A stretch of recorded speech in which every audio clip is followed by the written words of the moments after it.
ಇದ್ದಾರೆ ಅಂತ. ಅಲ್ಲಿಗೆ ವಿಜಯ್ ಬತ್ತಳಿಕೆಯಲ್ಲಿ ಕಾಂಪ್ರಮೈಸ್ ಆಗೋರು ಇದಾರಂತೆ. ಕಾಂಪ್ರಮೈಸ್ ಇಲ್ಲದೆ ಕೇವಲ ಆಕ್ಟಿಂಗ್ ಮಾಡೋರು ಇದಾರಂತೆ.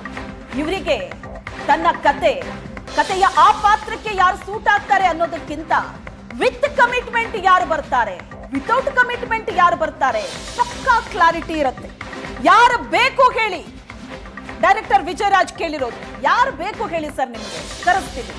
ಡೈರೆಕ್ಟರ್ ಸಾಹೇಬ್ರು ಆ ಮಾತಂದ ಮೇಲೆ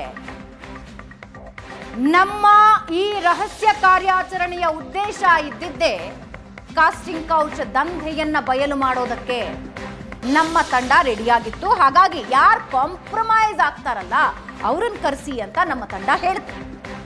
ಆಗ ವಿಜಯರಾಜ ಸರಿ ಅಂತ ಒಪ್ಕೊಂಡು ಅಲ್ಲಿಂದ ಎದ್ದು ಹೋದ. ಆತನಿಗೆ ಹೆಚ್ಚು ಕ್ಲಾರಿಟಿ ಇದೆ ಅಂತ ಅನ್ಸುತ್ತೆ. ಸರ್, ಕಾಂಪ್ರಮೈಸ್ ಆಗೋರಿದ್ದಾರೆ, ಕಾಂಪ್ರಮೈಸ್ ಆಗದೆ ಬರೀ ಆಕ್ಟಿಂಗ್ ಮಾತ್ರ ಮಾಡೋರಿದ್ದಾರೆ, ಕಮಿಟ್ಮೆಂಟ್ ಇಲ್ಲ ಅವ್ರ ಹತ್ರ.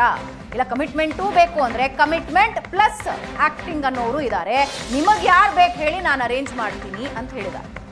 ಅದಾದ್ಮೇಲೆ ಒಂದು ಮೀಟ್ ಮಾಡಿಸಬಹುದಾ ಅಂತ ಕೇಳಿದ್ರೆ ಫೋನ್ ಮಾಡಿ ಒಬ್ಬ ವ್ಯಕ್ತಿನ ಕೇಳ್ತಾರೆ. 11:15 ಓಕೆನಾ ಸರ್ ಅಂತ ನಮ್ಮ ತಂಡದ ಜೊತೆ ಕನ್ಫರ್ಮ್ ಮಾಡ್ಕೊಳ್ತಾರೆ. ಕನ್ಫರ್ಮ್ ಮಾಡ್ಕೊಂಡ್ಮೇಲೆ ಓಕೆ ಕರ್ಕೊಂಡು ಬರ್ತೀನಿ ಅಂತ ಅಲ್ಲಿಂದ ಹೊರಟ. ಹಾಗೆ ಅಲ್ಲಿಂದ ಎದ್ದು ಹೋದ್ರಲ್ಲ ಡೈರೆಕ್ಟರ್ ವಿಜಯ್ ರಾಜ್, ಇನ್ನೊಮ್ಮೆ ಭೇಟಿಗೆ ಅಂತ ಬರ್ತಾರೆ. ಈ ಸಲ ಅವ್ರ ಜೊತೆ ಮತ್ತೊಬ್ಬ ಕೂಡ ಬಂದಿದ್ದ. ಸಿನಿಮಾಗಳಿಗೆ ನಟಿಯರನ್ನ ಸಪ್ಲೈ ಮಾಡೋದೇ ಆತನ ಕೆಲಸ ಅಂತೆ. ಆತನ ಹೆಸರು ಹರ್ಷಿತ್ ಅಂತ. ವಿಜಯ್ ರಾಜ್ ಎದ್ದೋಗ್ತಾರೆ, ವಾಪಸ್ ಬರ್ತಾರೆ. ಮತ್ತೆ ಆತನ ಜೊತೆ ಹರ್ಷಿತ್ ಅನ್ನೋ ಇನ್ನೊಬ್ಬ ಇರ್ತಾನೆ. ಆತ ಏನ್ ಹೇಳ್ತಾನೆ ನೋಡೋಣ. ಮಾತಾಡಿದ್ರ ಕಮಿಟ್ಮೆಂಟ್ ಸರ್ ಮಾತಾಡ್ಬೋದ ನಾವು? ಈಗ ಬೇಡ. ಹೌದಾ? ಕನ್ಫರ್ಮ್ ಆದರೆ ಕನ್ಫರ್ಮ್ ಅಲ್ಲ, ಕನ್ಫರ್ಮ್ ಮಾಡ್ಕೊಬಿಡಿ, ಲೇಟ್ ಮಾಡೋದು ಅಂದರೆ ಹುಡುಗ ಜೊತೆ ಆ ವಿಷಯ ಮಾತಾಡೋದು ಬೇಡ.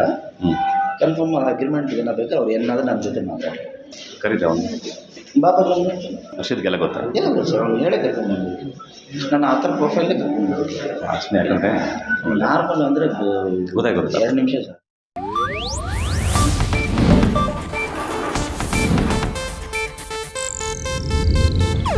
ಇದು ಏಷ್ಯಾನೆಟ್ ನ್ಯೂಸ್ ನೆಟ್ವರ್ಕ್ ಪ್ರಸ್ತುತಿ.